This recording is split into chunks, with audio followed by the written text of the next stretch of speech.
Dengarkan dulu cuma. Iya, silakan Pak Mantan. Dulu cuma ya. Jangan Yesus emosi santai aja napa. Yesus adalah Tuhan. Bagi Yang kodok.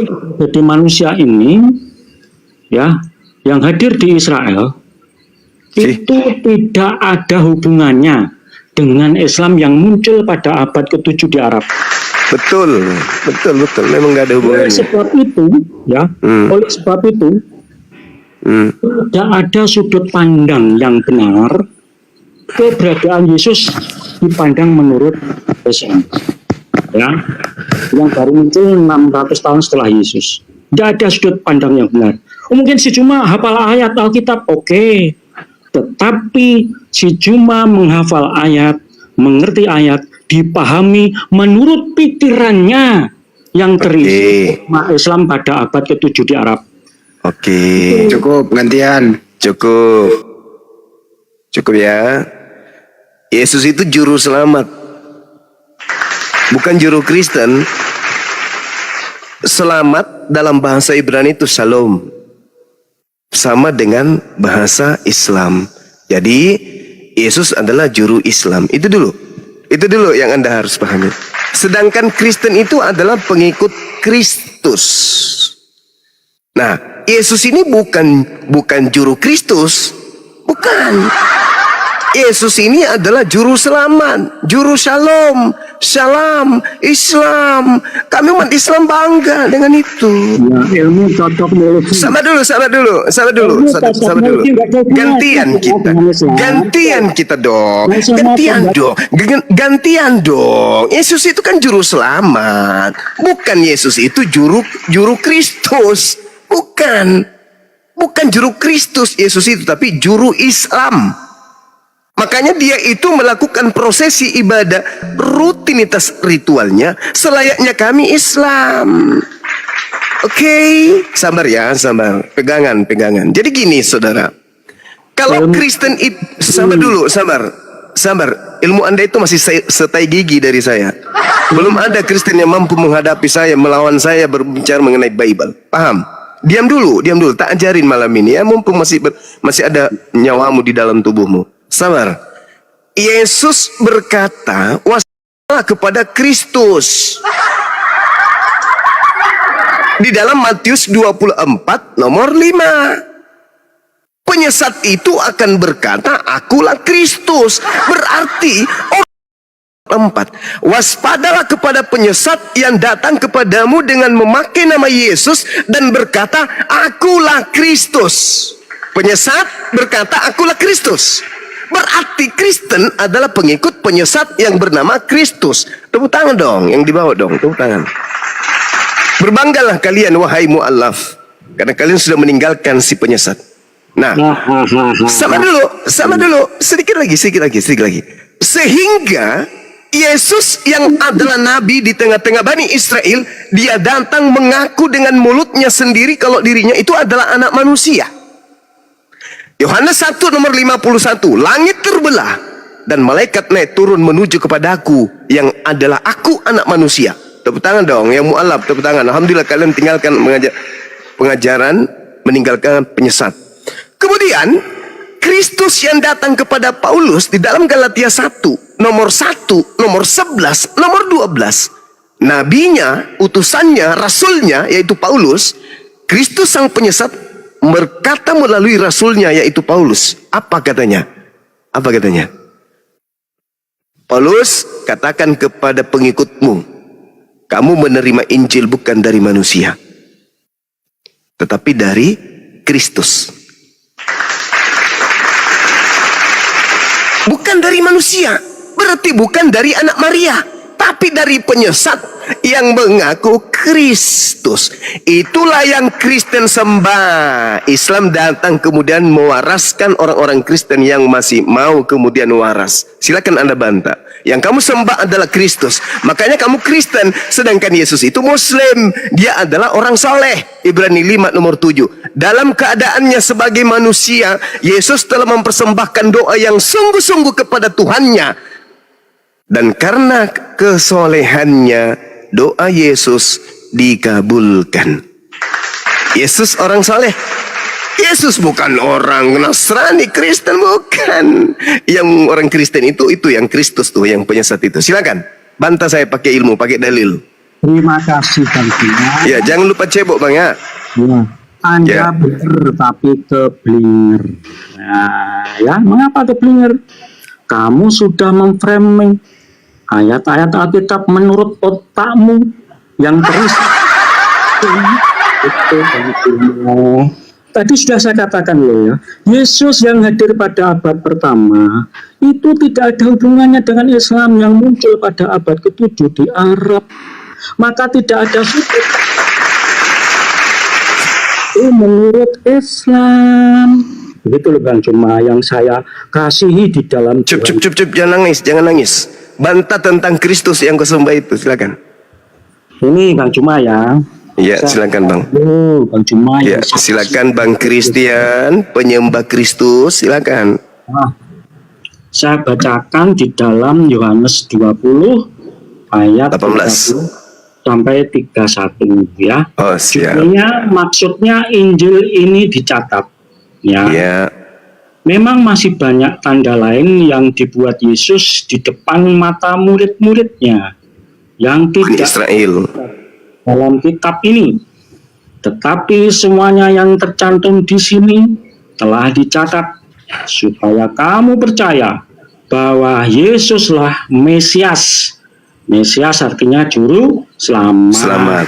Ya, Yesaya 43 ayat 3, Akulah Tuhan Allah juru selamat. Jadi Yesus itu Allah juru selamat. Ya, dan supaya oleh imanmu memperoleh hidup dalam namanya ya. Bang Juma yang saya kasih di dalam Tuhan Yesus Kristus. Jadi begini, dalam Yohanes ini memberikan satu kesimpulan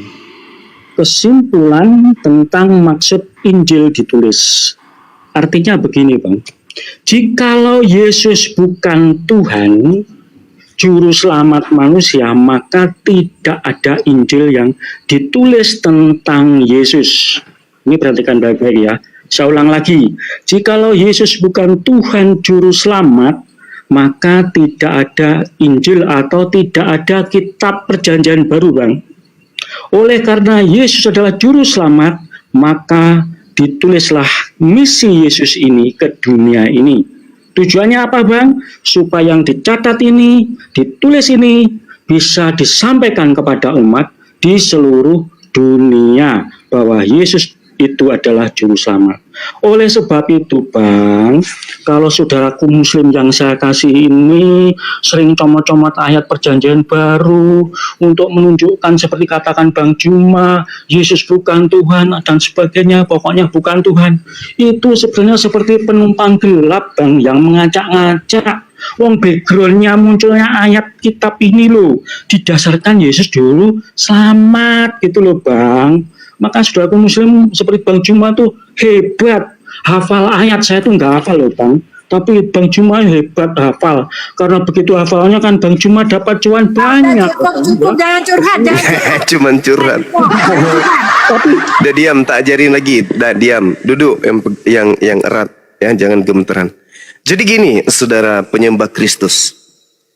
Yesaya 63 nomor 9, dalam segala kesesakan Bani Israel, bukan seorang manusia bergelar utusan, melainkan aku sendirilah yang menyelamatkan mereka.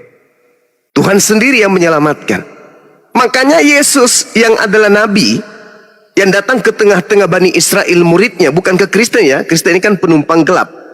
Ini Kristen ini muncul belakangan, penumpang gelap yang nyamar-nyamar dari ajaran nabi palsu. Dia mengatakan bahwasanya apa yang aku kerjakan adalah apa yang diperintahkan oleh Bapa untuk aku kerjakan. Aku tidak dapat berbuat apa-apa. Makananku adalah melakukan pekerjaan apa yang diperintahkan oleh Bapa. Di dalam Yohanes 14:31 malah dia katakan apa? Dunia harus tahu bahwa aku mengasihi Tuhan dan aku melakukan setiap pekerjaan yang diperintahkan Tuhan kepadaku.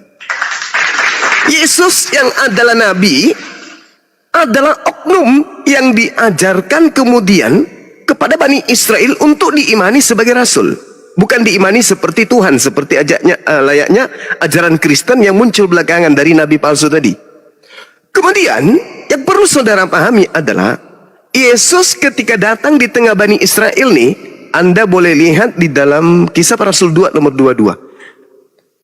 Dengarlah wahai orang Israel, yang kumaksudkan adalah Yesus dari kota Nazaret, orang yang ditentukan oleh Tuhan kita untuk melakukan tanda-tanda mujizat dan kekuatan yang dilakukan oleh Tuhan melalui perantaraan manusia bernama Yesus. Jadi juru selamat itu Tuhan mengutus kemudian hambanya yang suci Yesus untuk mengajarkan Bani Israel kembali kepada hukum Tuhan, yaitu Taurat. Tutup cerita, tak ada hubungannya dengan Kristen. Nah, Yesus adalah pihak pertama, pihak kedua adalah Bani Israel. Kristen ini pihak keberapa? Pihak ketiga dia. Kristen gak ada di situ. Kristen ini serigala, pihak ketiga. Makanya Yesus berpesan kepada pihak kedua, waspadalah kepada penyesat yang datang kepadamu dengan memakai nama aku dan berkata, akulah Kristus. Oke?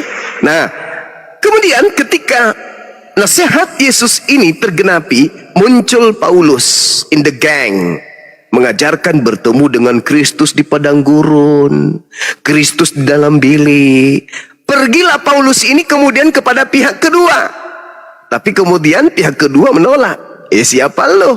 Tuhan kami bukan manusia dan bukan anak manusia. Siapa lo? Tuhan kami tidak serupa dengan makhluk. Siapa lo? Tidak ada Mesias yang jadi Tuhan, gak ada. Siapa lo? Makanya Paulus, orang cerdas ini dan licik-picik ini, menulis surat dalam Galatia 1 nomor 15, 16, Galatia 2 nomor 8. Aku diutus kepada orang-orang yang tidak bersunat. Kepada pihak ketiga, Kristen pemakan babi dan pemakan anjing. Sehingga Paulus ini mengatakan bahwa dia diutus untuk non-Yahudi. Siapa non-Yahudi? Pihak ketiga. Pernah nggak Yesus mengajar kepada pihak ketiga? Nggak pernah. Pihak ketiga itu gugup, kata Yesus. Seperti saudara Kristen ini adalah anjing dia ini. Menurut Yesus, maaf, bukan menurut saya. Oke? Sedangkan wanita Kanaan aja jelas-jelas datang bertemu langsung dengan Yesus disebut anjing. Apalagi saudara Kristen yang memang pemakan anjing tiap hari, kan gitu.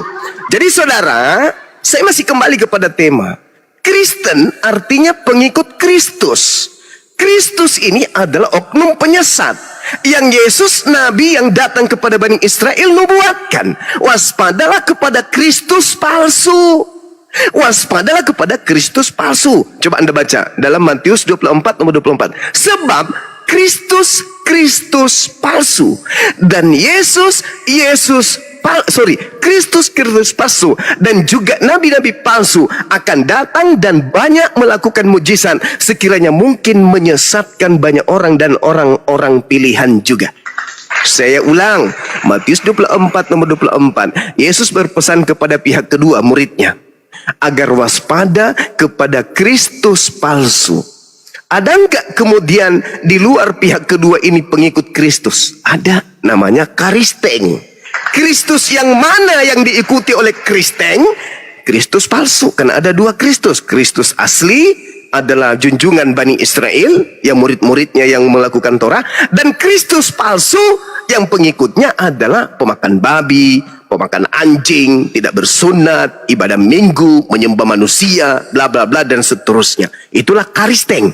Jadi Kristus palsu pengikutnya adalah pihak ketiga yang tidak pernah bertemu dengan Yesus, yang kelak akan diusir oleh Yesus. Pihak ketiga ini datang kepada Yesus. Bukankah kami bernubuat? Bukankah kami mengusir setan? Bukankah kami bermukjizat pakai namamu, Yesus? Apa kata Yesus kepada pihak ketiga? Enyahlah daripada aku, Kristian. Aku tidak mengenal kau, Kristian. Engkau adalah pembuat kejahatan, Kristian. Percuma kau ngulik-ngulik perpuluhan tiap bulan, Kristian. Itu dalil, Bang. Itu data. Jadi Kristen itu pengikut Kristus, tapi Kristus palsu yang keluar dari kubur. Itulah Kristus yang kau ikuti, si setan itu. Begitu, Kristian. Lanjut. Jangan nangis kencang kali ya. Biasa aja. Sebuah kebohongan Kalau Jangan katakan saya bohong, bantah dalil saya supaya saya ketahuan bohong. Kalau Anda cuman curhat, cuman merepet, percuma. Bantah dalil saya, baru Anda bisa mengatakan bohong atau tidak. Silakan. katakan, cuma diam. Saya ganti bicara lo ya. Diam. Jangan bilang bohong kalau tidak bisa buktikan, Bang ya. Langsung aja. Mana dalil? Yang kau bantah itu dalil, yang kau bantah dalil. Dalil. Dalilnya sudah saya baca. Kan? Apa? Yohanes 30, Yohanes 20, 20. ayat 30-31. Oke. Yang mana itu merupakan, loh kamu kok ngomong? Enggak. Soalnya Yohanes 23 saat itu Yesus justru mengaku Mesias di situ, Bang. Bukan mengaku Tuhan. Anda ngerti Mesias nggak? Mesias adalah manusia yang diurapi, kucelok, pendeta kok pembohong. Mesias itu artinya manusia yang diurapi. Di situ yang pembohong kok nuduh saya. Udah, lanjut aja kebohongannya, silakan. Nah, cuma pembohong. Ya, cuma. silakan saudaraku Christian, tukang bohong, lanjut. Nah, cuma pembohong. Silakan. Bantu dirimu dengan memberikan data, silakan. Coba ini cuma Yesaya 43 ayat 3. Sebab akulah Tuhan Allahmu yang Maha Kudus, Allah Israel juru selamatmu. Maha Kudus berarti dia bukan makhluk yang keluar dari kubur, cuplis. Mesias itu artinya juru selamat. Mesias itu juru selamat apaan? Mesias itu manusia yang diurapi, yang diutus untuk menyelamatkan umatnya dari sang juru selamat, yaitu Elohim, Tuhan pencipta langit dan bumi. Yang diurapi dari kata Kristus, cuma. Iya, Harun juga Kristus, blekok. Saul juga Kristus, Daud juga Kristus, Harun juga Kristus, bukan cuman Yesus, seberakokok. Itu kan Mesias. Yesus kan Mesias. Mesias itu Ibrani. Nah, iya, Kristus itu Yunani, sama doang. Udah. Kamu selamatkan dirimu, saudara Christian, selamatkan dirimu dari Mesias palsu yang Yesus nubuatkan tadi. Silakan. Gak usah curhat. Ya, tolong ukur kebenaran Kristen menurut mulut cuma. Itu aja gampang kok. Bantah dalilnya, Cak Ayu. Yesus mengatakan, Matius 24 nomor 4, waspadalah kepada penyesat yang datang kepadamu dengan memakai nama Yesus dan berkata, akulah Kristus. Berarti penyesatnya datang mengaku Yesus, datang mengaku Kristus. Dan itulah yang kau sembah, yang datang kepada Paulus. Itu loh, Bang. Bantah dalilnya. Bantah dalil. Jangan nangis mulu. Dari tadi nangis aja. Bantah dalil. Ya. Silakan. Kalau Yesus bukan Tuhan, maka tidak muncul Kristen, Bang. Itu. Justru karena penyesat ini, kata Yesus, akan menyesatkan banyak orang. Cahayu.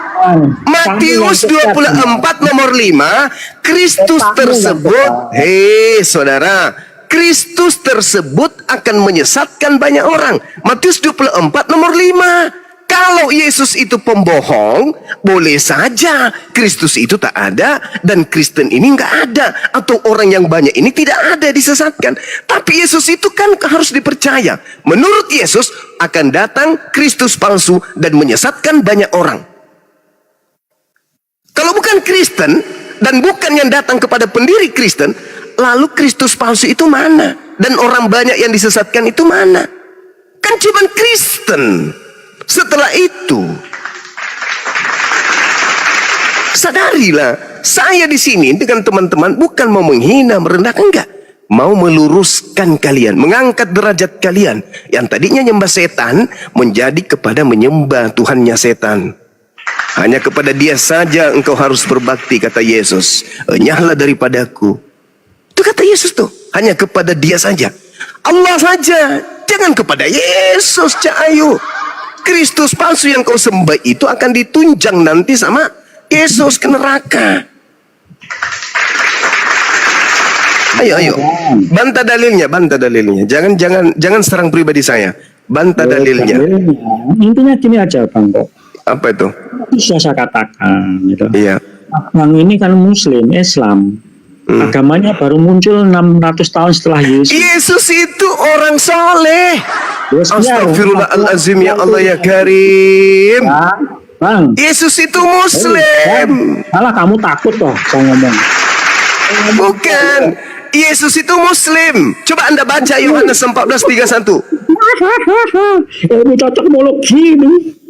Muslim itu artinya apa? Orang yang berserah diri kepada perintah Tuhan. Yesus ada nggak pernah membantah perintah Tuhan yang datang kepadanya? Nggak pernah. Galatia 4 nomor 4. Yesus tunduk dan takluk kepada hukum Tuhan.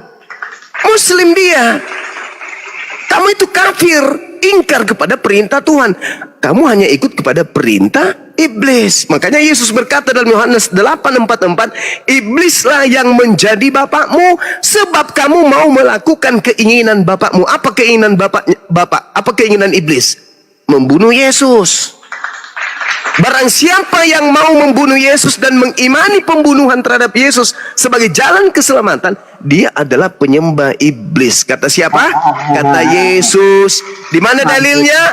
Yohanes 8 nomor 44. Bantah dalil, saudara. Anda pendeta tapi kok kayak gini ceritanya?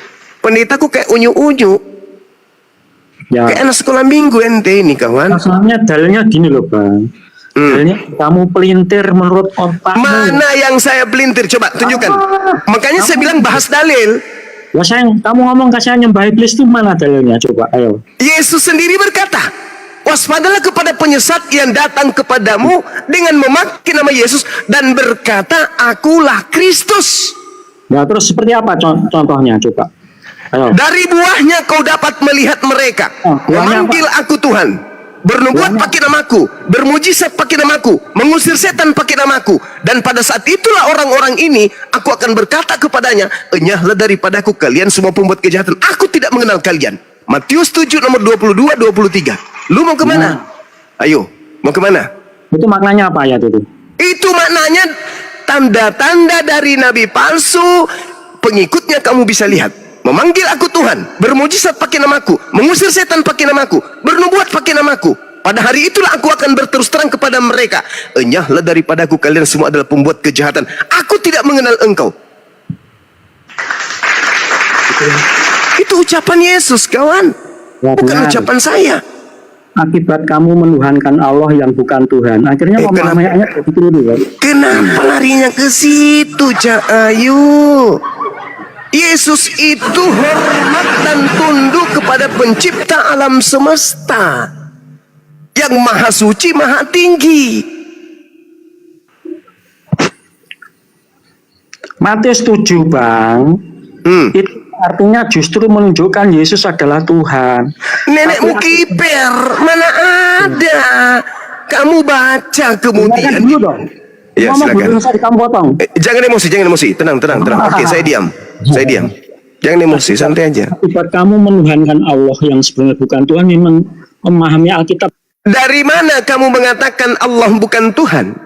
Dari aspek mana kau mengatakan Allah bukan Tuhan? Dari aspek mana? Dia bayi, dia pernah dibunuh, dia pernah orok, pernah dikuburkan, pernah ditombak, pernah ditampar, pernah diludahin, pernah ditelanjangin, pernah digantung, pernah dibunuh atau apa ini? Sampai kau mengatakan Allah itu bukan Tuhan? Iya. Jangan tersinggung ya. Enggak dong. Jangan tersinggung. Kamu harus berbicara. Iya, silakan. Tapi pakai data, kalau enggak ya pampat. Pakai data, silakan. Dari mana kau mengatakan Tuhan saya bukan Tuhan? Coba. Ayo. Dari mana? Dari mana? Dari sejarah, Bang. Coba tunjukkan sejarah yang mana? Sejarahnya awal Muhammad jadi Nabi yang utus siapa, Bang? Allah Subhanahu wa Ta'ala. Gimana? Oke, sekarang pertanyaan saya, Nabi Musa menjadi nabi yang utus siapa? Tuhan Allah Israel Elohim. Ya sama, saya juga mengaku itu. Nah, itu cocokmologi. Ya, dari tahu. Yang pasti Tuhan yang aku sembah adalah Tuhan yang disembah oleh Abraham, Ishak dan Yakub. Itu maha suci, maha tinggi. Tuhan kami sama. Yesaya 6 nomor 15. Pencipta langit dan bumi itu maha tinggi, maha suci. Ayo. Sedangkan Tuhanmu, sedangkan sembahanmu terkutuk di atas tiang salib, dibunuh sama orang-orang kafir. Itu Tuhanmu kan? Keluar dari kubur. Coba, mana dalilnya Tuhanmu keluar dari kubur? Roma 14 nomor 9. Untuk itulah Kristus mati, agar dia menjadi mayat, supaya dia bangkit, agar menjadi Tuhan bagi orang Kristen. Baca dalil. Baca dalil, Bang. Ya, tenang. Kok saya pula yang disuruh tenang? Gimana sih? Saya pula yang disuruh tenang. Anda lah yang harus tenang. Saya maklum Bang dengan kondisi Anda itu. Oke, sekarang saya bertanya nih. Kita singkat-singkat aja, jangan terlalu banyak makan waktu. Ya. Menurut Yesus, penyesat yang muncul setelahnya bergelar Allah atau bergelar Kristus? Jawab. Menurut Yesus. Silakan. Kalau saya pelajari nggak ada bergelar Kristus. Saya tidak tanya ente, yang saya tanya menurut Yesus, penyesat yang muncul setelahnya bergelar Allah, bernama Allah atau bernama Kristus? Jawab. Mana bergelar Kristus? Matius 24 nomor 4 nomor 5. Makanya aku bilang, bantah dalil, saudara. Jangan cuma bisa menyesatkan perpuluhan lancar, menyesat jemaat. Gimana sih? Baca. Matius 24 nomor 4 nomor 5. Apakah gelar penyesat itu adalah Allah Subhanahu wa taala atau gelar penyesat itu justru Kristus? Cepat. Ayo, Bang. Ayo, Bang. Semangat, Bang, belajar. Yesus pada mereka, waspadalah supaya jangan ada orang menyesatkan kamu. Iya. Banyak orang akan datang dengan memakai namaku dan berkata, akulah Mesias. Penyesatnya berkata apa? Akulah Mesias, akulah Kristus. Tidak boleh itu, Bang. Mesias dan Kristus beda. Mesias itu juru selamat, Bang. Kalau Kristus? Kalau Kristus? Rapi. Ya. Kampret. Di mana tempat di bumi ini selain gereja kau bisa bohongi orang? Nggak ada, cuma di gereja. Kristos bahasa Yunani, orang yang diurapin. Mesias itu bahasa Ibrani, orang yang diurapi. Podo wae kak blamat. Alama kampret. Gimana tuh pendeta cuman bisa nipu jemaat? Anda pendeta loh. Anda pendeta. Kristus dengan Mesias itu sama. Cuman satu bahasa Ibrani, satu bahasa Yunani. Piye Mas. Udahlah, Bang, besok jadi pemain futsal aja, jangan jadi pendeta deh. Ngajak-ngajak orang masuk neraka dengan ilmu kayak gini. Jadi saya ulang lagi sama saudara ya, tolong direnungkan saudaraku ya. Meskipun saya guyon, saya sampaikan dengan cara-cara seperti ini, tapi anggaplah itu adalah pelajaran yang berharga. Sudah banyak kali orang yang kau sesatkan mati dalam keadaan Kristen gara-gara you. Maka dari hari ini Anda harus belajar lagi. Penyesat yang datang kemudian menurut Yesus bukan bernama Allah, tapi bernama Mesias. Paulus mengaku di dalam kitab Anda sendiri, Galatia 1 nomor 11 nomor 12, memberikan edukasi kepada umat yang ada di negara kita ini. Islam mendengarkan, Kristen mendengarkan. Kasih edukasi gitu loh, yang sifatnya positif, jangan kita tipu mereka. Oke? Penyesat menurut Yesus muncul setelah dia itu bergelar apa? Penyesatnya? Kristus. Mengaku. Nah, gitu dong. Itu Mesias, ngaku-ngaku. Tapi padahal bukan Mesias. Nah, gitu. Pintar Cahayu. Siapa? Mesias siapa coba? Siapa yang pernah datang kepada tokoh-tokoh manusia di dunia ini, di mana oknum itu datang kepada tokoh, di mana tokohnya ini yang mengajarkan dia bertemu dengan Mesias setelah Yesus tak ada di bumi? Itu terjadi di mana? Di Islam atau di Kristen? Atur nafas. Itu rasul kedua setelah para murid. Dengarkan dulu. Kami kan nanti merujuk ke Paulus gitu loh, cuma kami kan merujuk ke Paulus gitu loh. Ya iya memang karena dia satu-satunya tokoh yang menyesatkan banyak manusia. Dengarkan dulu cuma, dengarkan dulu. Ya saya dengar. Saya ngomong dipotong loh. Kamu mesti. Ya dengan saya potong saya membantu Anda karena sebenarnya Anda sudah tidak punya narasi lagi. Ini cuma. Paulus itu rasul kedua setelah para dari kata siapa? Ini berdasarkan konteks sejarah gitu loh. Enggak. Itu kata siapa kalau dia itu rasul kedua? Berdasarkan konteks sejarah dari. Saya tidak mau tahu sejarah Anda itu, saya nggak mau tahu. Kenapa? Loh. Yang menjadi tokoh utama terhadap pengajaran kepada Bani Israel itu Yesus, maka harus berpola kepada Yesus. Katanya dalam Yohanes 3 nomor 16, begitu besar kasih karunia Tuhan akan dunia ini, sehingga dia menganugerahkan anaknya Yesus. Yesus kan? Maka Yesus harus jadi panutan. Siapa Paulus menurut Yesus? Ada enggak?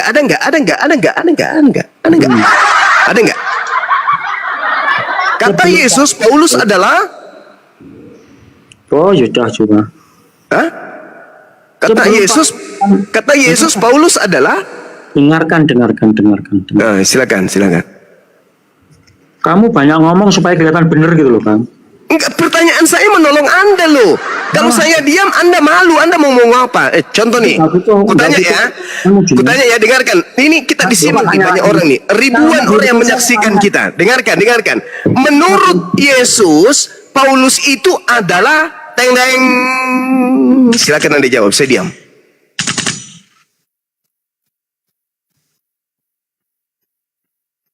Silakan dijawab Pak Christian.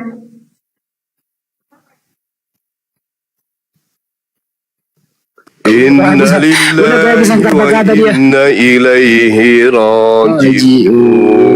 Kehabisan kata-kata, mau kemana? Saya justru menutupi kemaluannya, menutupi ketidaktahuan saudara pendeta Kristen ini dengan sengaja saya timpali. Karena kalau saya biarkan bicara, dia mau ngomong apa? Coba, silakan. Mau ngomong apa? Coba, ayo. Selain Paulus kan ada murid-murid Yesus. Murid-murid Yesus yaitu Petrus, Yakobus, Yohanes dan kawan-kawan ya. Mereka juga mengajarkan bahwa Yesus adalah Tuhan. Bukan Paulus doang yang mengajarkan Yesus adalah Tuhan. Adalah yang pertama itu murid-murid Yesus. Tapi kenapa Anda itu kok antipati dengan Paulus gitu loh. Paulus itu setelah para murid-murid itu mengajarkan Yesus adalah Tuhan, mereka benci dengan para murid-murid yang mengajarkan itu. Gitu loh Bang. Tapi Anda memframing Paulus seolah-olah sebagai pribadi yang sesat, jahat. Itu pola pikiran Anda gitu loh. Jadi intinya Paulus mengajarkan Yesus adalah Tuhan kan Anda tentang itu. Intinya kan di situ. Padahal yang mengajarkan Yesus adalah Tuhan bukan Paulus doang. Para murid-murid Yesus. Paulus ini setelah para murid-murid mereka ini mengajarkan Yesus adalah Tuhan. Ketika hari Pentakosta, Petrus berkhotbah dalam satu hari 3.000 orang bertobat. Kisah Rasul 2 ya, dibaptis. Nah inilah yang menimbulkan suatu iri hati pada Paulus sehingga mereka mengejar-ngejar, menyiksa para pengikut Yesus yang percaya Yesus adalah Tuhan.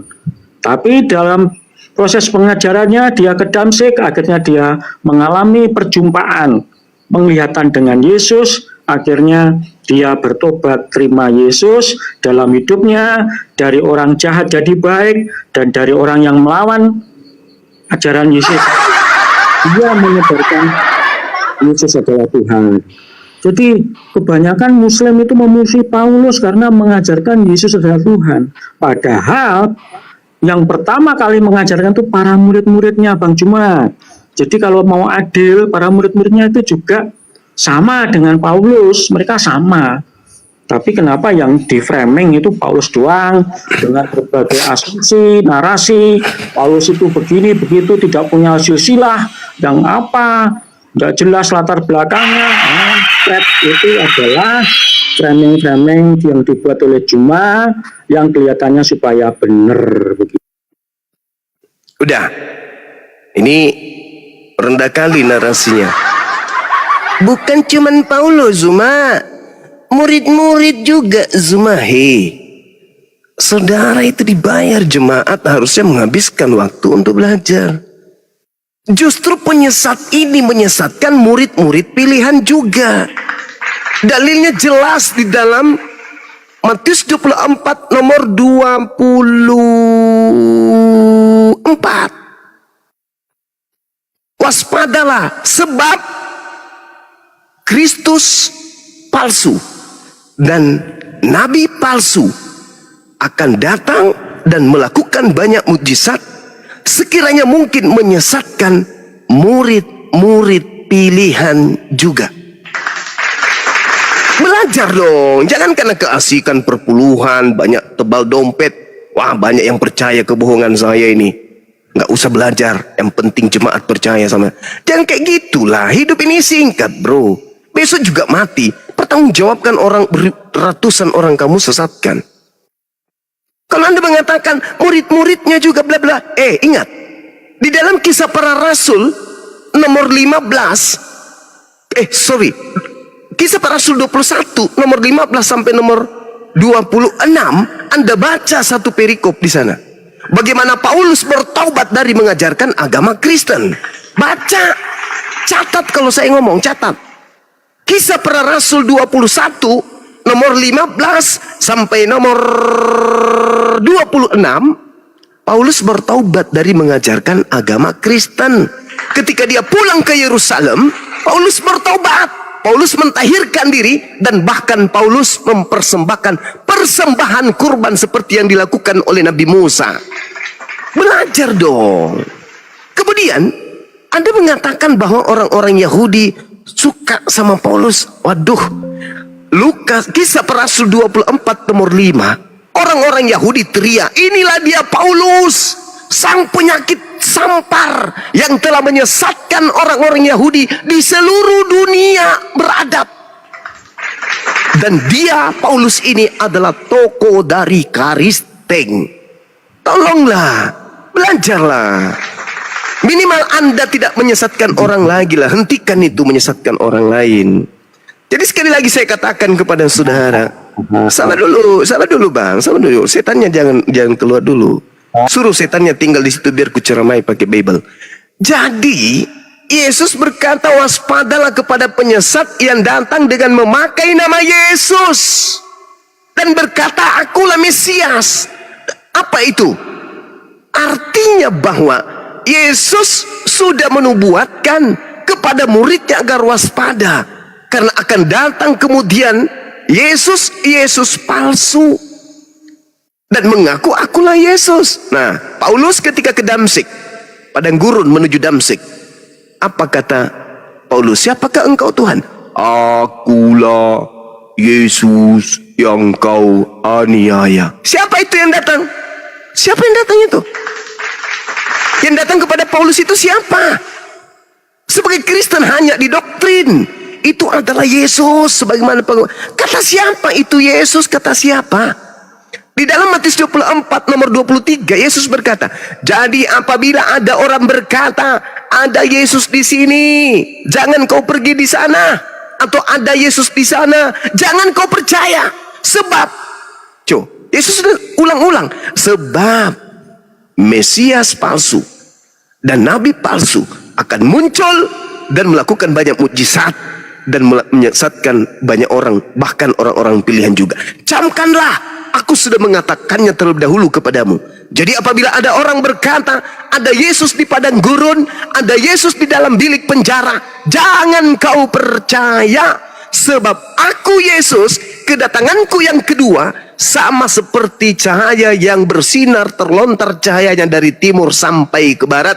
Demikianlah nanti caranya aku datang untuk yang kedua kalinya. Begitu cara belajarnya, sahabat Kufi, syukran. Jadi kalau Anda kemudian hanya modal dogma, doktrin, modal janji-janji perpuluhan. Sudahlah itu Pak Pendeta. Ya, khutbahkan kepada jemaatmu, jemaat-jemaatku Bapak Ibu sekalian, mulai hari ini mari kita belajar betul-betul. Ternyata yang kita sembah selama ini adalah Kristus palsu, Mesias palsu yang Yesus nubuatkan di dalam kitab kita sendiri. Begitu caranya. Jangan Anda suruh mengajak orang-orang ini menyembah Mesias palsu, Kristus palsu. Sekarang saya ingin tanya nih. Menurut saudara Kristen, enggak kan tadi saya tanya tapi kan hanya pura-pura tanya karena saya tahu Anda tidak tahu jawabannya. Sekarang ini aslinya bertanya. Ya kan Anda dari tadi tidak pernah menjawab pun. Ini pertanyaan saya saudara. Apakah menurut Yesus akan muncul Yesus palsu? Kepada muridnya dia mengatakan, hei muridku yang asli, ya paman, akan muncul Yesus palsu loh, menyesatkan banyak orang. Apakah saudara percaya dengan ucapan Yesus itu? Silakan. Memangnya ada.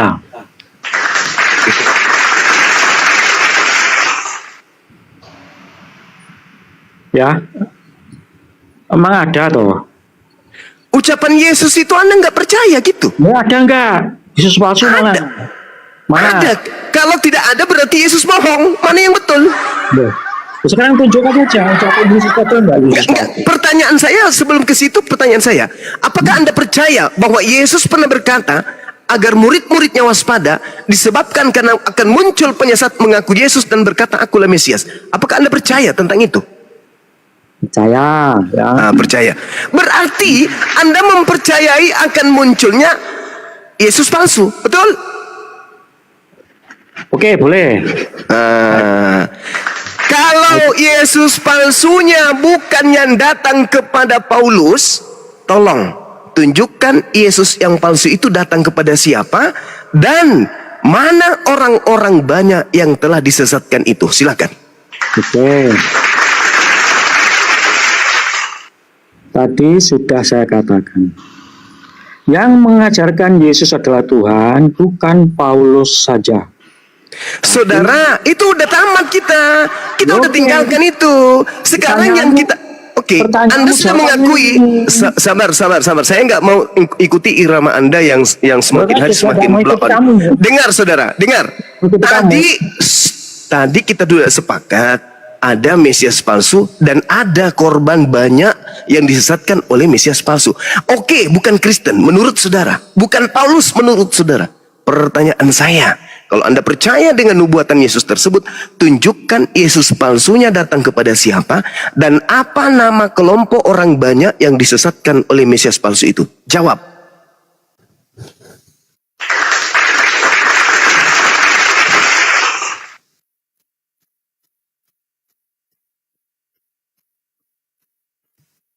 Wa iyad'una illa syaitanan marida.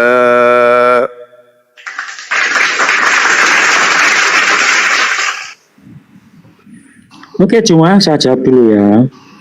Sampai saat ini saya tidak tahu orang yang disesatkan Mesias palsu.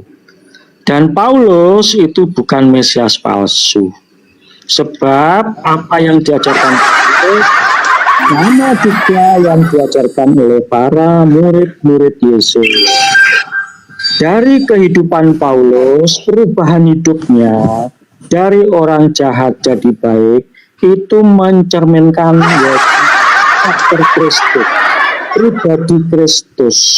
Dan ajaran-ajaran Paulus di dalam surat-suratnya adalah ajaran-ajaran moral yang baik, menekankan kekudusan, kasih, kedamaian, sukacita, damai, sejahtera, kelemah lembutan. Jadi kalau dibilang sesat, tolak ukurnya adalah orang yang pikirannya sesat saja. Oke, tidak ada jawaban. Saja cukup ya. Tidak ada jawaban, tidak ada jawaban. Jadi begini. Tidak ada jawaban. Tidak ada jawaban. Tidak, saya tidak tahu mana orang yang banyak disesatkan itu. Yesusnya, saudara, Yesusnya itu sudah mengatakan bahwasanya Nggak tahu. dari buahnya kamu bisa melihat dia nabi palsu itu. Apa Buahnya itu? Paulus orang Hei. mengajarkan kasih, mengajarkan Dari buahnya kata Yesus, kamu bisa melihat nabi palsu itu dari buahnya. Pertama memanggil aku Tuhan, bernubuat pakai namaku, mengusir setan pakai namaku, bermujizat pakai nama Yesus. Pada saat itulah aku akan berterus terang kepada mereka, enyahlah daripadaku, kalian semua adalah pembuat kejahatan, aku tidak mengenal kalian. Kok Anda mengatakan aku tidak tahu siapa yang banyak itu? Hei, sudah jelas-jelas simbol-simbol, tanda-tanda daripada pengikut Mesias palsu. Yesus sudah uraikan, memanggil aku Tuhan, bernubuat pakai namaku, bermujizat pakai namaku, enyahlah daripadaku. Aku tidak mengenal kalian. Kalian semua adalah pembuat kejahatan. Kok Anda pura-pura nggak kenal sih, Cak Ayu? Memang saya nggak tahu kok. Jelas nubuat itu bukan Paulus. Kamu memframing bahwa itu Paulus. Bulan Februari kemarin pas Natalan, Bapak terima perpuluhan berapa ratus juta, Pak? Oh, banyak. Banyak. Bisa tidak kira-kira Anda tinggalkan itu demi keselamatan Anda? Oh, tidak. Tidak. Makanya Anda akan berusaha supaya tidak keciduk bahwa yang dimaksud kelompok orang yang banyak yang disesatkan itu adalah Anda, dan Anda adalah tangan-tangan kanan setan untuk menyesatkan anak keturunan Adam. Makanya Yesus berpesan kepada muridnya Bani Israel, hei Bani Israel, waspadalah kepada penyesat yang datang kepadamu. Bani Israel waspada kepada Mesias palsu, makanya mereka tidak menjadi Kristen.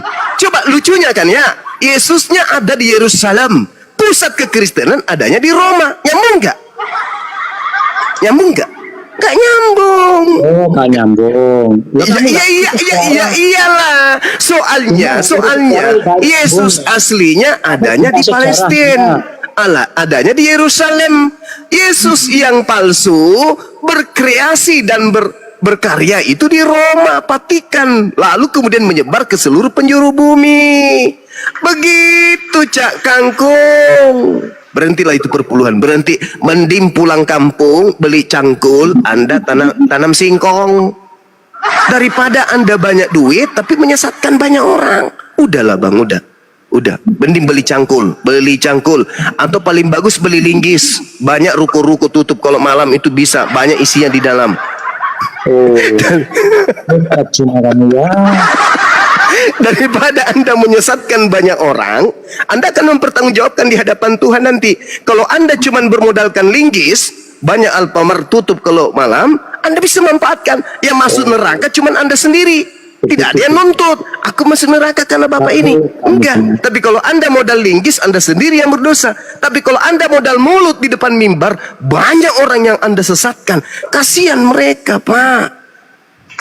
Saran saya berhenti aja, beli cangkul atau beli linggis. Kalau beli cangkul berarti jadi petani, tanam singkong. Kalau beli linggis berarti ya Alfamart, kan gitu. Itu pilihan Bang, silakan. Daripada Anda menyesatkan orang, saya sih cuma kasih solusi. Kasih solusi. Dari awal sudah sadar. Apapun omongan si Juma itu tong kosong. Kira-kira iblis mau nggak dinasihatin Bang? Kira-kira iblis mau nggak dinasihatin? Mau nggak? Tidak Bang. Tapi Anda sebagai manusia, minimal setelah ini Anda merenung. Benar juga kata saudara saya Sume ini ya. Apa yang disampaikan di Bible ini kok betul semua. Ya Tuhan, berilah aku petunjuk Tuhan. Nah, belajar baik-baik. Renungkan dari lembaran Bible, dari lembaran lain. Pelajari baik-baik.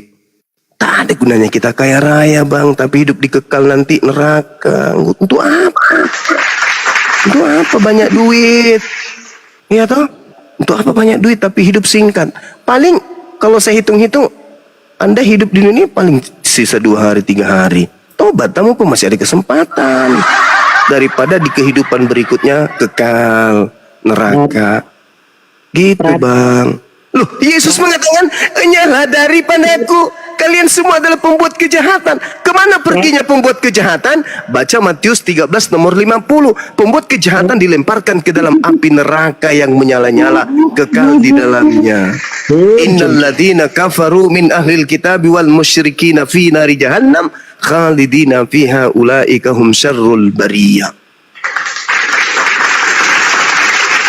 Bukannya, bukan saya mau menghina saudara, enggak. Beruntunglah kalian ini, saudara-saudara Kristenku yang dibawa.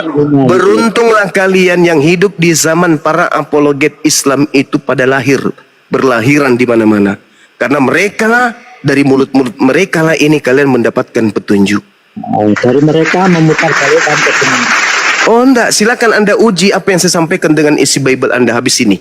Anda turun, buka Bible, Anda pelajari, Anda renungkan dengan hati Anda, dengan kepala saudara. Harta yang paling berharga pada apa yang ada dalam diri saudara Kristen ini adalah akalnya, bukan dompetnya, tapi akal. Duduk, renungkan, ingat. Nah, ini malam ini sudah saya renungkan, Bang.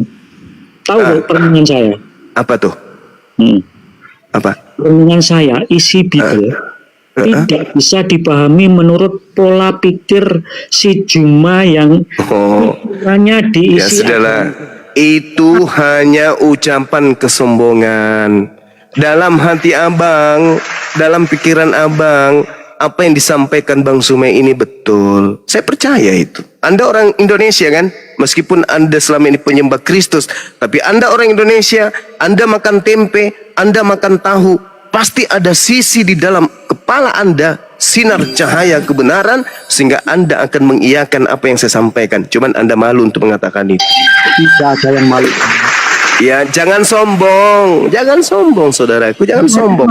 Habis ini Anda turun, Anda renungkan ucapan saya. Oh, sudah saya katakan kok. Cara Kristen itu punya cara tersendiri. Bagaimana menghayati, mengimani Tuhannya. Yang mana dalam tingkat penghayatan mengimani Tuhannya itu tidak bisa diatur oleh si Juma. Minimal minta petunjuk kepada Bible saudara. Apa kata Yesus? Yohanes 17 nomor 8, segala firman yang engkau berikan ya Tuhan, telah aku sampaikan kepada Bani Israel muridku, dan mereka telah menerimanya, dan mereka percaya bahwa engkaulah yang telah mengutus aku. Muridku percaya bahwa engkaulah telah mengutus aku. Yesus berkata dalam Yohanes 5 nomor 36, ada kesaksianku yang lebih penting dari kesaksian Yohanes Pembaptis, apalagi hanya sekedar kesaksian orang yang hidup 2000 tahun setelah aku bernama Kristian, hanya karena modal perpuluhan saja. Bahwa semua mujizat yang aku lakukan, mujizat itulah yang aku lakukan sekarang, dan bersaksi tentang aku bahwa Bapaklah yang telah mengutus aku. Saudara, Yesus bersaksi dia adalah utusan Tuhan. Murid-muridnya bersaksi bahwa Yesus ini utusan Tuhan. Kurang apa lagi? Coba. Sudahlah, Jum. Ya sudah. Sudahlah kawan. Jadi saya sudah katakan kan dari awal. Boleh aku bertanya? Silakan Bang, silakan. Tapi Apa jangan ke Kristen bertanya, ya kasihan dia sudah nggak bisa dia. Apa Ampun. motivasimu mau buat acara-acara begini, itu apa motivasimu? Boleh saya jawab? Silakan. Bapak Cuan. Oke. Al-Quran saya mengatakan innal ladzina amanu yuqatiluna fi sabilillah. Orang beriman itu berperang di jalan Allah. Walladzina kafaru fi sabilit tagut. Dan orang-orang kafir itu berperang di jalan setan. Faqatilu awliya syaitan. Wahai orang beriman, perangilah saudara-saudaranya setan. Kalian itu saudaranya setan. Kalian saudaranya setan, maksud mana buktinya? Setan itu kerjanya menyesatkan. Sesuatu yang buruk dibungkus menjadi baik. Sesuatu yang baik dibungkus supaya terlihat buruk. Ya itulah. Itu setan itu. Sekarang Anda lihat Bible saudara. Lihat Bible saudara. Itu asli atau hanya terjemahan? Yang direvisi, melakukan perbaikan. Ada apa? Apa yang disembunyikan di situ? Sampai harus diperbaiki, sampai harus dikoreksi. Apa? Mana original teksnya? Itu yang pertama. Yang kedua, saudara Gultom, Di dalam kitab saudara, ada makhluk keluar dari kubur, lalu berkata, kepadaku telah diberi kuasa. Sedangkan Yesus berkata, iblis telah diberi kuasa untuk menguasai dunia. Di dalam Yohanes 12 nomor 31, coba Anda baca. Dunia sekarang sudah dihukumkan, sebab penguasa dunia telah dilemparkan keluar. Keluar mana? Keluar dari kubur. Maka yang keluar dari kubur itu mengatakan apa? Kuasa dunia telah diberikan kepadaku. Pergilah ke seluruh dunia, ajarkanlah seluruh bangsa menjadi pengikutku. Jadi kalian itu diminta oleh makhluk tersebut untuk menjadikan kami orang Indonesia seluruhnya untuk menjadi pengikutnya. Kami tak mau. Makanya kami hadir di sini. Karena Kristen ini supaya menjadikan seluruh manusia menjadi pengikutnya, Kristen menghalalkan segala cara, termasuk menggunakan kata Allah, Tuhannya umat Islam yang kalian tidak imani. Kalian ridho, kalian ikhlas, kalian mau menggunakan kata Allah meski hanya menyebutnya dengan Allah, demi untuk menyesatkan kami. Paham? Itu cara-cara kalian. Markus 16 nomor 15 nomor 16. Pergilah, beritakanlah Injil kepada seluruh makhluk. Yang percaya baptis, yang tidak percaya akan dihukum. Kalian datang kepada kami memberitakan Injil padahal bukan Injil. Kami percaya? No. Kami nggak mau percaya itu. Kenapa? Yesus tidak memberikan legitimasi terhadap Bible. Yesus tidak mengenal kitab Lukas. Yesus tidak mengenal kitab Markus. Yesus tidak mengenal kitab Roma, Filipi, Kaluku, Pararang, Padale. Yesus tidak mengenal kitab-kitab itu. Tidak ada legalitas dari Yesus. Itu kitab murni dari Barat. Nama Yesus hanya dicatut masuk ke dalam supaya orang bisa percaya. Makanya ada konsep, barang siapa yang menampar pipi kananmu, kasihlah pipi kirimu. Apa itu? Itu sebenarnya politik. Politik orang Roma, supaya siapa yang datang membawa ajaran ini harus kau terima, jangan kau tolak. Ketika ada penginjilan datang, ada pastor datang, ada misionaris datang, jangan kau tolak, terima dia. Kalau ditampar pipi kananmu, kasih yang kiri, pokoknya harus kau terima. Itu konsep doktrin yang diajarkan oleh Vatikan Romawi pertama kali mengajarkan agama Katolik kepada seluruh wilayah-wilayah jajahannya. Pelajari secara histori itu. Pelajari. Yesus sendiri berkata apa? Barang siapa yang menjadi seteruku dan tidak mau menjadi rajaku, bawa ke sini, bunuh dia di depan mataku. Itu kata Yesus. Barang siapa yang tidak membenci ibu kandungnya, bapak kandungnya, adik kandungnya, saudara kandungnya, anak-anaknya, dia tidak bisa menjadi pengikutku. Yesus itu keras, tegas. Yesus itu demi menyelamatkan Bani Israel, dia keras, tegas. Datang kalian, barang siapa yang menampar pipi kananmu, kasihlah kirimu. Coba, kau susun pendetamu besok di Senayan, undang saya biar ku tampar satu-satu. Ajaran teoritis yang bullshit, yang tidak rasional. Saya buktikan ya, ajaran Kristen itu kasih atau tidak. Saya buktikan, saya ini pelaku sejarah yang akan dikenang oleh seluruh rakyat Indonesia sampai keturunan kesekian. Saya mengadakan acara Islam di wilayah saya sendiri, di tempat saya sendiri. Tiba-tiba datang kristenisasi pelacur agama, membawa kado berupa baju kaos tertuliskan ajakan menjadi Kristen. Saya tolak. Kenapa? Karena yang datang membawa itu adalah penyesat, penista bernama Lina Tidak Jaya. Datang menyidak kami yang sedang mengadakan ajaran Islam internal agama kami adakan. Datang bawa baju kaos. Lalu baju kaos itu saya tolak dan saya bakar. Saya dilaporkan polisi. Ini ajaran terasi, bukan ajaran kasih. Ajaran terasi kok maksa kali orang mau jadi pengikutnya. Sampai dia datang bawa baju kaosnya saya tolak. Itu kan sudah diberikan kepada saya kan. Sesuatu yang sudah kita berikan kepada orang lain, itu adalah hak siapa yang kita berikan. Saya ambil, itu hak saya. Saya mau pijak, saya mau ludahin, saya mau kencingin, saya mau berakin, saya mau bakar, itu hak saya. Karena itu sudah punya saya. Kok saya dilaporin? Ajaran kasih tak sampai. Gitu saudara. Jadi kalau Anda bertanya kenapa harus ada Yes, harus ada supaya anak-anak Islam di negara ini terlindungi dari ajaran penyembah Kristus. Sedangkan Yesus mengatakan waspadalah kepada Kristus. Kristus palsu yang menyesatkan banyak orang. Paham sampai sini? Kalau tidak paham, silakan pertanyaan berikutnya. Paham. Nah, gitu Kalau dong. ukur kebenaran apa yang diomongkan cuma. Syukran. Cuma. Ya, iya kawan. Kau bilang kau sudah belajar kitab Injil kan? Bible yang saya pelajari, Injil sudah ada. Injil itu kitabnya Nabi Isa, ya. Kau anggap Bible kami itu salah di matamu? Loh, kalian yang menyalah-nyalahi isi Bible kalian, kok jadi saya yang salah? Saya menguraikan bahwa Yesus tidak mengenal kitab saudara. Kitab saudara itu aslinya berbahasa Greek, bahasa Yunani yang muncul di Indonesia. Bukan bahasa itu, bahasa Tanya sama Indonesia. kau sudah belajar itu semua? Saya sudah baca, saya sudah pelajari. Sudah pelajari. Iya. Nah, kalau kau anggap itu Bible kita salah, coba kau perincikan Bible yang benar itu gimana? Hei saudara, saya tidak pernah mengatakan Bible Anda salah.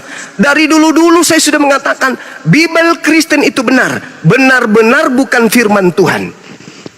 Iya. Itu Yang firman Tuhannya itu macam mana? yang Coba datang kepada perincikan. Nabi Isa. Iya, perincikan satu persatu. Itu kitabnya Bani Israel datang kepada Nabi Isa, bukan kitab saya. Baca Markus 1 nomor 14. Yesus datang ke Galilea ketika Yohanes Pembaptis ditangkap. Dia mengajarkan Injil Allah. Hei, itu datang. Yesus tidak mengajarkan datang ke Galilea dan mengajarkan Markus, mengajarkan kitab Yohanes, mengajarkan kitab Roma, Galatia. Nehi mericik tum berjahe. Yesus Ya, tidak terus mengajarkan yang benarnya buku-buku gimana? itu. Hah? Terus yang benarnya gimana, Juma? Yang benar itu adalah Anda baca Yohanes 17 nomor 8. Segala firman yang engkau berikan kepadaku telah aku sampaikan. Artinya apa? Sebelum muncul kitab-kitab kalian, menurut penelitian kesaksian yang tidak diketahui siapa namanya, yang bersaksi kepada penulis buku Yohanes, tertulis dalam Yohanes 21 nomor 24 dan 25, dia mengatakan bahwa Yesus sebelum terangkat ke langit, segala firman telah ia sampaikan kepada muridnya, dan rangkuman segala firman yang diterima muridnya menghantarkan murid-murid Yesus mengimani Yesus sebagai utusan Tuhan. Bentar cuma, bentar. Baca Bible kalian. Saya bingung dengan Juma. Oh, harus bingung. Bingung. Tapi ngomong, dengarkan kok Juma kalau ngomong. Iya, baik. Bingungnya gini Juma. Ya. Tadi berkata Yesus tidak melegalisasi kitab Matius, Markus, Betul. Lukas, Yohanes. Dan Betul tapi sekali. kenapa kok comot-comot ayat itu? Saudaraku, Udah dijilat hei, lagi. saudaraku, untuk membuktikan sebuah uang itu palsu atau tidak palsu, yang kita kaji adalah uang palsu itu. Untuk menguraikan uang itu palsu atau tidak, uang palsu itulah yang akan menampakkan kepalsuannya sendiri. Ketika saya mengutip isi daripada Bible saudara, ingat, jangan kamu sia-siakan upaya Lukas, Theophilus yang mulia. Banyak orang yang menulis tentang peristiwa-peristiwa kejadian-kejadian yang terjadi di antara kita. Maka saya terpanggil untuk menyusunnya kembali. Jadi Lukas melakukan penyusunan berita-berita yang telah terjadi. Tapi sepalit apapun, sesahih apapun cerita yang disusun oleh Lukas, itu bukan firman Tuhan. Saya nih memberitakan kepada saudara Bible, saya ambil data ini ke data ini, data ini ke data itu, bukan memberitakan firman, tapi memberitakan peristiwa yang terjadi berdasarkan catatan wartawan Lukas, wartawan Markus, wartawan Paulus, dan seterusnya. Cobalah loncatan berpikirnya itu sedikit dinaikkan. Jangan cuma bisa perpuluhan aja. Begitu saudara, pendeta Christian Jupri yang unyu-unyu. Silakan. Jangan kalian ini tidak sunat hati. Sunatkan hati. Lembutkan hati kalian. Ingat, seorang pengacara, ya, penasihat hukum, bukan dia yang punya lahan, bukan dia yang punya tanah, dia bukan punya harta. Tapi ketika dia menjadi penasihat hukum, dia lebih menguasai materi yang ada daripada si pemilik tanah itu sendiri. Inilah yang terjadi dengan kalian Kristen. Kalian yang punya kitab, tapi karena kalian hanya dasar dogma doktrin dari pendeta di gereja, kalian tidak ada waktu untuk mengkaji secara akal naluri Bible itu. Kamilah yang terpanggil karena demi keselamatan kalian. Karena Al-Quran kami mengatakan, ud'u ila sabili rabbika bil hikmah. Ajaklah mereka, serulah mereka kepada jalan Tuhan dengan cara yang baik. Kan begitu kawan. Makanya saya sangat-sangat suka kalau ada orang Kristen datang tidak menghujat. Karena kesempatan saya untuk menyampaikan kebenaran yang tertulis di dalam Bible itu sendiri. Coba saya katakan begitu kan. Kesempatan saya untuk menyampaikan kebenaran yang ada di dalam Bible itu sendiri. Coba kurang apa lagi Bang Subah? Kebenaran yang ada di dalam Bible itu sendiri. Aku sampaikan kebenaran sebagai alur cerita yang ditulis oleh para wartawan, bukan kebenaran firman Tuhan. Gitu maksudnya. Oke, bagian dapur tolong bikin anu dong, kopi campur masako dulu. Capek aku ini. Ada Ustaz Napi silakan. Ustaz silakan. Masya Allah. Lanjut abangku. Masya Allah. Masya Allah. Lanjut Bang Gultom, silakan. Kalau pendeta Kristen udah pergi meninggalkan Batu Nisan ya? Enggak juga, dia pergi buru-buru ambil Bible belajar dia. Oh. Mudah-mudahan besok dia pergi beli kacamata baca. Las. Kacamata las. Lanjut Bang Adi, lanjut. Saudara Gulton ini orangnya baik kok. Baru beberapa pasang sendal dia makan. Lanjut Bang Adi. Dengan Bang Gulton. Saya bikin kopi sebentar aja, silakan. Iya. Bro Gultom. Tapi nggak bicara dia Bro Gultom, gimana sih? Lanjut. Aku mau dengar si Juma ini ngomong. Ya kamu udah ngomong tadi. Enggak, dia yang diambil itu berapa baris yang diambilnya, yang disampulnya 67 baris. Yang diurainya di sini berapa baris? 67. Saudara, silakan Anda baca Bible saudara. Datanya surah apa, nomor berapa, bab berapa, silakan Anda bacakan di sini. Saya akan membantu Anda untuk memahami dan akan saya berikan referensi dari data-data Bible yang data-datanya juga dari Bible. Contoh misalnya, Yesus berkata dalam Yohanes 15 nomor 24, aku diutus hanya kepada domba yang hilang dari umat Israel. Nah itu ucapan Yesus tuh. Apa kisi-kisi pembandingnya? Matius 5 nomor 10, Matius 10 nomor 5 nomor 6. Yesus berpesan kepada ke-12 muridnya agar jangan ke bangsa lain. Masih ada nggak kisi lain? Ada. Jangan menurut Yesus Bang. Menurut Paulus, oke. Galatia 2 nomor 8. Petrus diutus kepada orang-orang yang bersunat. Aku Paulus diutus kepada orang-orang yang tidak bersunat. Sinkron kan? Jelas bukan? Galatia 1 nomor 15, 16. Aku diutus kepada orang-orang non-Yahudi. Berarti murid-murid Yesus tidak ke bangsa lain. Yang ke bangsa lain itu Paulus. Nah sekarang pertanyaannya, adakah Yesus mengajarkan muridnya keluar dari bangsa lain? Keluar ke bangsa lain? Adakah? Tidak ada. Nah, nanti kemudian muncul sanggahan. Di tahun 52 Masehi, ketika Paulus menuju ke Damsik, tertulis dalam Kisah Para Rasul 9 dan Kisah Para Rasul 22, ada sosok yang datang kepada Paulus berupa cahaya. Sedangkan Yesus berkata dalam Lukas 10:18, waspadalah, aku berkata kepadamu, aku melihat iblis jatuh dari langit ke bumi berupa cahaya. Cahaya datang kepada Paulus. Lalu cahaya itu berkata apa? Akulah Yesus yang kau aniaya. Nah, sedangkan Yesus sebelumnya sudah berpesan nih kepada muridnya, waspadalah kepada Yesus palsu yang datang kepadamu dan berkata, akulah Mesias. Berarti ada Mesias datang setelah Yesus terangkat ke langit. Sedangkan malaikat berkata kepada orang-orang yang ada pada masa itu, pada saat Yesus terangkat, di dalam Kisah Para Rasul 1 nomor 11, malaikat berkata apa? Yesus yang kalian lihat terangkat ke langit akan datang kedua kalinya ke bumi ini sama seperti engkau melihat dia terangkat ke langit. Ketika dia terangkat ke langit, dia akan datang ke bumi sama seperti ketika dia terangkat ke langit, lengkap dengan jasadnya. Sedangkan yang datang kepada Paulus ada jasad nggak? Nggak ada. Aku datang nanti dengan jasadku. Di mana Yesus mengatakan aku datang nanti dengan jasadku? Baca Matius 24 nomor 27 dan nomor 30.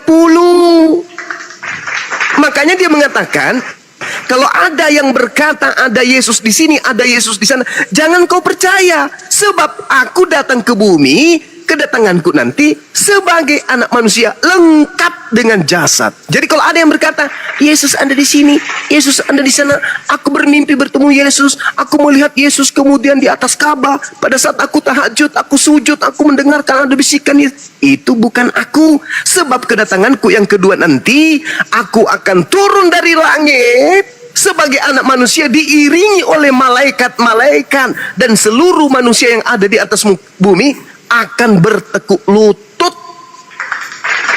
Semua manusia ini akan tahu ketika Yesus sudah datang, seluruh manusia akan tahu. Orang yang lagi tidak sempat cebok kalau Yesus datang. Orang yang lagi mengandung seketika kemudian beranak. Orang yang lagi tidur seketika terbangun ketika Yesus itu sudah datang. Sementara yang terjadi kepada Paulus cuman dia saja dengan orang-orang yang kita tidak kenal, yang melihatnya dan mengetahuinya. Itu kebohongan, Cak Ayu. Yesusnya mengatakan begitu. Coba Anda baca Matius 23, Matius 24, nomor 23, nomor 24, nomor 25, nomor 26, nomor 27, nomor 30. Baca itu, baca. Ternyata Yesus mengatakan di antara masa sebelum dia datang kedua kalinya, muncul Yesus palsu. Jangan percaya, kata Yesus. Jangan percaya. Kami pun umat Islam nih, andai saja Nabi Muhammad SAW berkata aku bertemu Yesus di padang gurun setelah membaca Bible, kami pun akan ragu. Tapi karena Nabi Muhammad tidak pernah mengaku bertemu dengan Yesus di padang gurun, Yesus dalam bilik, kami tetap percaya kepada beliau setelah baca Bible. Tapi ternyata yang mengatakan ketemu Yesus di padang gurun itu adalah pendiri agama kalian. Nah ini terakhir nih. Terakhir. 2 Yohanes 1 nomor 7. Waspadalah, siapakah penyesat itu? Planos, penyesat, pembohong, penipu, iblis. Dalam bahasa Yunaninya planos. Siapakah iblis itu? Siapakah Dajjal itu? Siapakah penyesat itu? Bukankah dia yang pergi ke seluruh dunia yang tidak mengaku Yesus datang sebagai manusia? Penyesat adalah dia yang tidak mengaku Yesus datang sebagai manusia. Panggil Paulus. Paulus, sini. Kamu bertemu dengan Yesus. Yes. Dia datang sebagai apa? Dia tidak mungkin mengatakan dia datang sebagai manusia. Karena dia sudah akui di dalam Galatia 1 nomor 11 nomor 12, Yesus datang kepadaku bukan sebagai manusia. Menurut 2 Yohanes 1 nomor 7, siapakah penyesat itu? Bukankah dia yang pergi ke seluruh dunia yang tidak mengaku Yesus datang sebagai manusia? Siapa oknumnya? Paulus. Siapa pengikutnya? Kristen. Sederhana, Bung, sederhana. Hanya saja saudara-saudaraku ini terlanjur Kristen. Coba tanya pada diri saudara-saudara Kristen, baik yang ada di Komal maupun yang ada di bawah, atau yang mendengarkan setelah ini. Adakah kalian menjadi Kristen karena proses belajar? Adakah? Tidak ada. Saudara-saudara saya menjadi Kristen karena orang tua lahir sebagai Kristen, atau karena perempuan, atau karena harta dan seterusnya. Bukan karena belajar Bible. Tidak ada itu orang menjadi Kristen karena belajar Bible, nggak ada. Kecuali orang yang sudah dari lahir Kristen lalu kemudian membaca Bible. Nah itu mereka kemudian pelajari. Tapi karena sudah didoktrin, otaknya sudah terpatrit bahwa Yesus itu Tuhan, dah selesai. Ketika mereka menemukan dalam Bible yang hanya wartawan punya catatan, menuliskan Yesus mati, Yesus lapar, Yesus tidur, Yesus nete, Yesus kemudian ketakutan, Yesus kemudian ini bla bla bla. Apa kata mereka kemudian sebagai silat lidah? Oh, itu saat dia sebagai manusia. Coba lihat. Pernah tidak pencipta alam semesta ini sebagai manusia? Pernah nggak? Nggak pernah. Apa buktinya? Meskipun saudara Kristen itu berdalih Yesus adalah Tuhan yang inkarnasi menjadi Tuhan. Ketika ditanya, ketika Tuhanmu menjadi bayi, siapa yang mengurus alam semesta? Apa kata dia? Ada Bapa. Nah itu coba lihat. Artinya Yesus ini bukan Tuhan. 100% bukan Tuhan dan 100% manusia. Tidak ada itu. Dan 100% Tuhan. Buktinya ketika dia menjadi bayi, mana 100% Tuhannya? Mana? Mana 100% Tuhannya ketika dia jadi bayi? Ketika dia jadi manusia, mana 100% Tuhannya? Harusnya kalau Yesus itu 100% Tuhan, tidak nampak seperti manusia. Karena dia 100% Tuhan. Harusnya kalau Yesus itu 100% Tuhan, tidak menjadi manusia.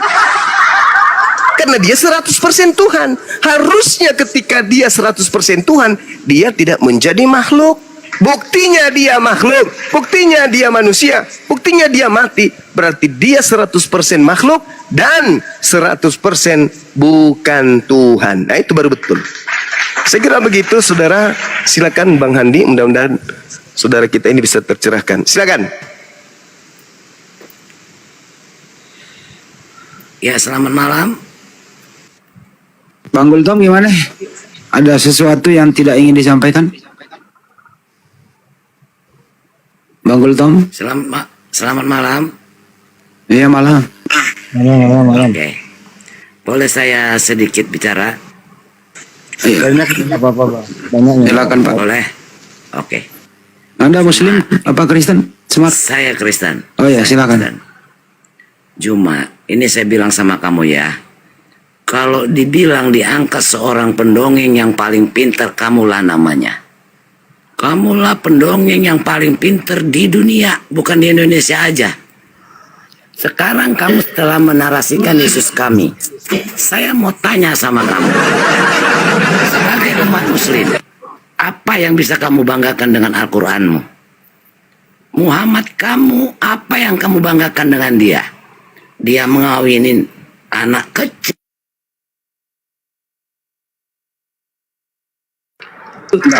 Apa sih Smart? Udah cukup ya.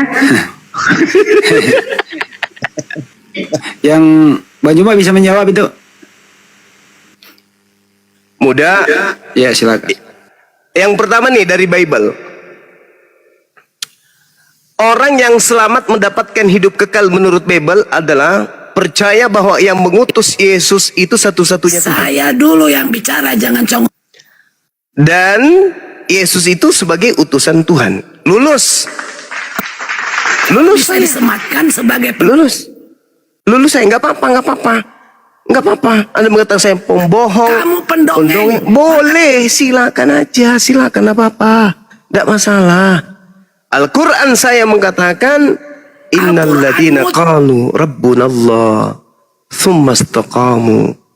Barang siapa yang berkata bahwa Tuhan itu adalah Allah, itu adalah Tuhannya, lalu tetap istiqomah dalam pendirian tersebut, maka beritakanlah kabar gembira kepadanya tentang surga. Kada aflahal mu'minun, beruntunglah orang-orang mukmin. Tidak ada yang Oh, bagus. Berarti dengan kata lain Anda sudah meludahi Bible. di dunia. Bawa aja lah kau itu. Nggak bisa diskusi.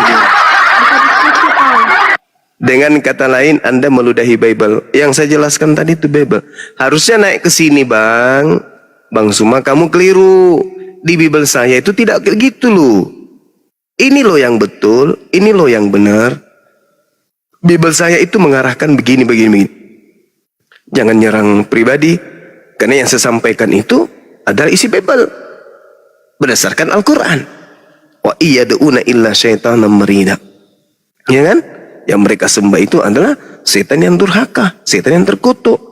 Sedangkan Paulus tegas mengatakan Galatia 3 nomor 13, Kristus. Nah coba, Kristus lagi tuh.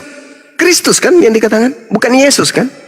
Kristus. Sementara Yesus mengatakan waspadalah kepada Kristus yang palsu. Kristus telah menebus Kristen dari kutuk hukum Taurat dengan jalan menjadi kutuk. Dari sini aja ini sudah bohong Paulus ini. Sudah bohong. Kenapa bohong? Nih saya sampaikan pelan-pelan. Hukum Taurat itu tidak berlaku kepada bangsa Kristen. Tidak berlaku kepada orang di luar Yahudi. Mazmur 147 nomor 19 nomor 20. Tuhan mengadakan perjanjian baru kepada Bani Israel, Bani Yehuda. Yesaya 31 nomor 31 sampai 33. Nah, perjanjian baru Tuhan ini kepada Bani Israel dan Bani Yehuda, Tuhan tidak berikan kepada bangsa lain. Sehingga kebohongan terkuak kemudian ketika Paulus mengatakan Kristus telah menebus Kristen. Kristen ya, kita ya. Karena kami tidak, Kristen aja. Kristus telah menebus Kristen dari kutuk hukum Taurat. Sejak kapan hukum Taurat itu berlaku untuk Kristen? Coba, ada orang mati demi menebus undang-undang dasar negara Republik Indonesia. Lalu kemudian ada orang ke Singapura. Teman-teman, kumpul. Ada apa, Cak Ayu? Kita telah dibebaskan dari undang-undang dasar negara Republik Indonesia. Tahu? Itu undang-undang untuk warga negara Indonesia, Pau. Kenapa kita yang dibebaskan dari sana? Kan tuyul. Kristus telah menebus kita dari kutuk hukum Taurat. Sejak kapan hukum Taurat itu berlaku untuk orang Kristen? Imamat 11 nomor 7. Janganlah engkau makan babi, karena itu haram bagimu. Perintah itu, larangan itu untuk siapa? Ya untuk orang Yahudi, Cak Kangkung. Kalau orang Kristen mau makan babi, mau tidur sama babi, mau mandi sama babi, mau bermain dengan babi, tak ada larangannya di Taurat untuk orang Kristen makan babi, paman. Hukum itu hanya untuk Bani Israel saja. Kuduskanlah hari Sabtu. Orang Kristen mau minum tua hari Minggu, hari Sabtu, mau mancing ikan hari Sabtu, mau disko di gereja hari Sabtu, tak ada urusan, karena hukum Taurat itu hanya untuk orang Yahudi, Cak Kangkung. Kenapa kalian yang sibuk? Dari situ aja muncul kesesatan, nampak kesesatan itu bagi orang yang berakal sehat. Kristus telah menebus kita dari kutuk hukum Taurat. Emang kapan hukum Taurat itu berlaku untuk kita? Kapan? Ulangan 33 nomor 4. Hukum Taurat hanya berlaku bagi Bani Israel saja. Shema Israel, dengarkanlah wahai Israel, Tuhan Elohim kita, Tuhan itu esa. Jadi kalau orang Kristen mau menuhankan 10 Tuhan, 50 Tuhan, 100 sembahan, selama dia hidup berdampingan dengan Bani Israel dan tidak ada hukum itu untuk dia, mau dia menyembah celengan, nyembah kemudian knalpot mio, mau menyembah kondeknya Tante Maria, tak masalah, karena hukum itu hanya untuk kepada Bani Israel saja. Tak ada hukum untuk di luar itu. Ya, silakan. Begitu kawan. Ya. Jadi pertanyaan siapa Bang Smart tadi, itu benar apa tidak? Apa tuh? Yang pertanyaan dia tadi ya, apa itu? Saya nggak dengar pertanyaannya apa. Yang dia bilang katanya, Tuh Bang Nabi Gultom. kalian tadi. Bang Gultom, Smart tadi sambil ngomong itu selendangnya ada di leher, jadi nggak jelas kita dengernya. Ya, dia bilang tadi begini, Nabi kalian cabul katanya, itu benar atau tidak? Coba tunjukkan dalilnya di mana Nabi Muhammad cabul. Astagfirullahaladzim, ya Allah ya Karim. Yang disebut cabul itu yang pernah telanjang di depan umum, itu cabul. Yesus pernah ditelanjangin, bahkan sampai hari ini orang Kristen penuh dengan penghinaan terhadap Yesus, membuat patungnya dengan cabul. Itu fitnah yang muncul belakangan. Sejak kapan Nabi Muhammad cabul? Na'udzubillah summa na'udzubillah. Kalau itu terjadi, maka Jazirah Arab tidak akan mungkin percaya kepada beliau, orang terpercaya dan orang suci tersebut. Itu cuman kemudian hembusan penyesat-penyesat di luar Islam di zaman sekarang ini. Orang Arab pembenci-pembencinya tidak pernah kemudian menghembuskan adanya fitnah seperti itu kepada beliau. Cari literasi, tidak akan pernah Anda temukan itu. Itu hanya pandangan orientasi barat untuk supaya menutup kupingnya orang-orang yang telah disesatkan agar tidak mendengarkan Islam, agar mereka tidak masuk Islam. Karena iblis tidak mungkin membiarkan orang-orang yang sudah terlanjur dalam pelukannya keluar dan menuju kepada Islam. Maka segala macam tete bengek yang bisa mereka fitnahkan kepada Rasulullah, itulah yang didengarkan oleh mereka yang minim literasi, yang awam, tidak mengerti tentang Islam. Di mana Nabi Muhammad itu cabul? Tidak pernah. Tapi dengar kabar itu ya, Nabi Muhammad itu katanya kawin berapa kali gitu. Loh, Yesus itu berasal dari istri keempatnya Yakub loh. Daud memiliki istri 600, ada 100. Salomo. Dan Yesus berasal dari keturunan hasil ya maaf sekata ya, kalau di dalam Bible itu jelas itu. Yesus berasal dari keturunan poligami. Kakeknya Salomo, istrinya 1000 ayu. Nabi Muhammad SAW datang bukan memperbanyak istri. Nabi Muhammad SAW datang mengurangi istri. Yang tadinya ratusan, yang tadinya tidak terhingga, ketika dia datang, konsepnya kemudian dibatasin. Bagi umatnya cukup 1 saja. Di dalam kitab kalian, di dalam kitab Taurat pun, atau kitab Perjanjian Lama, dan bahkan di Bible Perjanjian Baru, tidak ada cukup 1 istri, dalilnya nggak ada. Bahkan Anda kalau lihat di dalam Lukas 18 nomor 29 sampai nomor 30, apa kata Yesus? Barang siapa yang meninggalkan istrinya karena Allah, maka dia akan mendapat berkali lipat di dunia ini sekarang juga. Kenapa kalian tidak melakukan apa yang Yesus ajarkan? Bahwa bisa berkali lipat istri. Kenapa? Karena kalian terlalu serakah dengan harta dunia. Kalian tidak mau menikah wanita lain. Kalian tidak mau berbagi dengan wanita lain. Kalian lebih suka 1 istri, tapi kondom penuh di dompet. Itu yang kalian mau. Makanya saya katakan, agama yang melarang poligami itu adalah agama yang secara tidak langsung melegalkan persinahan. Itu pasti, itu pasti. Pasti, saya pastikan. Makanya di dalam kitab, makanya dalam agama kalian itu bukan hanya sekedar zina dengan seorang lawan jenis. Bahkan saking bosannya dengan lawan jenisnya, dilegalkan juga sejenisnya. Makanya saya katakan, agama yang membenci poligami, membenci yang halal, karena poligami itu kan halal tuh. Misalnya nih, Bang Suma nikah, punya istri 1. Kemudian saya suka kepada seorang wanita lain, dan wanita itu juga suka sama saya. Karena saya takut berzina, saya menikah 2 istri saya, tapi halal. Tapi kalau orang Kristen, 1 istri setiap kali kalau di rumah. Wah, pokoknya kalau pulang ke rumah pura-pura lunglai. Aduh mah capek apa? Capek naik kuda-kudaan barusan. Pura-pura capek kerja. 1 istri keluar dari rumah, suka sama seorang wanita yang bukan istrinya. Wanita itu juga suka sama dia. Apa yang kemudian mereka lakukan? Apa yang kira-kira mereka lakukan? Mau kawin, mau nikah, tak boleh, cuma 1 katanya. Lalu apa yang mereka lakukan? Tanya pendeta Joshua Teu. Tanya pendeta Sarah. Apa yang mereka lakukan? Tanya Saifuddin Ibrahim. Apa yang mereka lakukan? Tanya pendeta-pendeta kalian. Apa yang mereka lakukan? Saking stresnya, mereka bikin Bible yang khusus untuk 3 huruf itu.